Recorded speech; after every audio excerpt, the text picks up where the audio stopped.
एक दफा का जिक्र है कि किसी मुल्क पर एक रहमदिल बादशाह हुकूमत करता था। इसकी दो मलिका थीं। छोटी मलिका उसकी तरह रहमदिल थी। इसके 3 बच्चे थे, जबकि बड़ी मलिका औलाद की नेमत से महरूम थी। बादशाह छोटी मलिका और उसके बच्चों से बहुत प्यार करता था, जिसकी वजह से बड़ी मलिका छोटी मलिका से हसद करती थी। एक दिन उसने अपनी सौकन और उसके बच्चों से निजात हासिल करने के लिए साजिश तैयार की, जिसके लिए महल के एक मुलाजिम को भी साथ मिला लिया। एक रोज जब तीनों बच्चे बाग में खेल रहे थे और इस वक्त वहां उनके सिवा कोई नहीं था, मुलाजिम बच्चों के पास आया और उनसे कहा कि आओ मैं तुम्हें पूरे बाग की सैर कराता हूँ। बच्चे बहुत खुश हुए और मुलाजिम के साथ चल दिए। वो बच्चों को बाग के दूसरे कोने में ले गया, जो महल से काफी फासले पर था। वहां उसने पहले ही से एक बड़ा गड्ढा खोदा हुआ था। जब बच्चे इस गड्ढे के पास पहुंचे तो मुलाजिम ने तीनों को इसमें धक्का देकर उसे मिट्टी से भर दिया। बच्चों को जिंदा दफनाने के बाद महल में वाक़ अपने क्वार्टर में जाकर उसने अपना हुलिया ठीक किया। 1 घंटे बाद उसे बादशाह की रहाइश से चीखों पुकार की आवाजें आने लगी।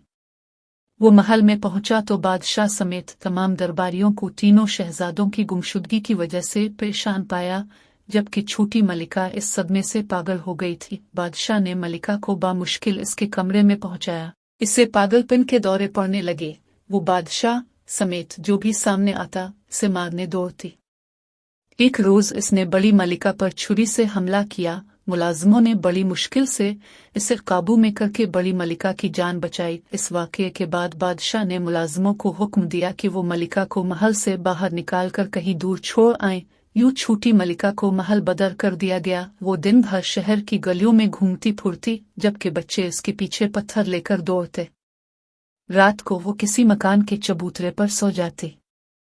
एक रोज वजीर बाग में चहलकदमी करते हुए इसके आखिरी हिस्से में पहुंच गया। वहां उसने अजीबो गरीब पौधा देखा, जिस पर 3 बहुत ही खुशनुमा फूल खिले हुए थे। वो इसके करीब गया, चाहता था कि हाथ बढ़ाकर तीनों फूल तोड़ ले कि उसे फूलों में से आवाज सुनाई दी, तुम हमें तोड़ना चाहते हो, हम ऊंचे होते जाएंगे, किसी के हाथ न आएंगे, बादशाह सलामत आएंगे तो हम उनके हाथ में जाएंगे।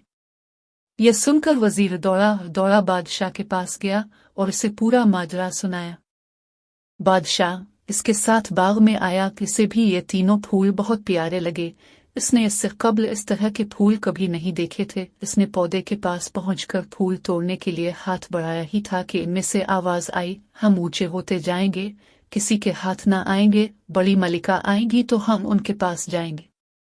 बादशाह ने यह सुनकर वजीर को हुक्म दिया कि वो फौरन बड़ी मलिका को बुलाकर लाए। वजीर महल में गया और मलिका के पास जाकर उसे सारी बात बताई और इसे बादशाह के हुक्म के बारे में भी बताया। बड़ी मलिका ये सुनकर बहुत खुश हुई कि फूलों ने इसे बुलाया है। जब बड़ी मलिका फूलों के पास गई और उन्हें पकड़ने लगी तो फूलों में से फिर आवाज आई, हम ऊंचे होते जाएंगे, हम किसी के हाथ ना आएंगे, छोटी मलिका आएंगी तो हम उनके हाथ आएंगे। बादशाह ने यह सुना तो वो बहुत परेशान हुआ, क्योंकि छोटी मलिका को महल से निकाल दिया था। बादशाह ने अपने मुलाजमीन को भेजा कि वो मलिका को ढूंढी। जल्द ही छोटी मलिका मिल गई और इसे बाग में लाया गया। जैसे ही छोटी मलिका ने फूलों को हाथ लगाया तो वो फूल बच्चों में तब्दील हो गए। छोटी मलिका अपने बच्चों को देखकर बहुत खुश हुई। बादशाह ने जब बच्चों से तफसील पूछी तो उन्होंने बताया कि उन्हें मुलाजिम यहाँ लाया था और उसने हमें गले में फेंक कर जिंदा दफनाया था। उसी वक्त यहाँ से एक परी गुजर रही थी, उसने हमें फूल बना दिया और कहा कि जब वजीर यहाँ से गुजरेगा तो तुम इसे ये कहना।